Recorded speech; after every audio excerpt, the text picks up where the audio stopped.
So you can also use Google Read and Write to speak what you want to write. So not only does it help you read, it helps you write. So again, click the little button at the top there and our menu bar comes up. Now, let's say we read that mental illness is the reduced ability for a person to function effectively over a period of time. So if I wanted to share that information here, I could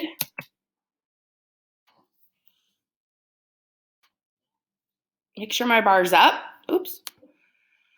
Make sure my bar's up, and then you're gonna look for this little headphone. It says talk and type. So what you're gonna do is click on it, and then whatever you say will show up in the box.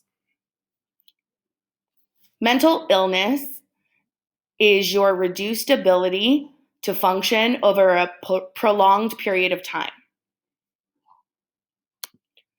Now, just like anything, errors can happen. So mental illness is your reduced ability to function over a prolonged period of time, and then you'll have to edit things a little bit.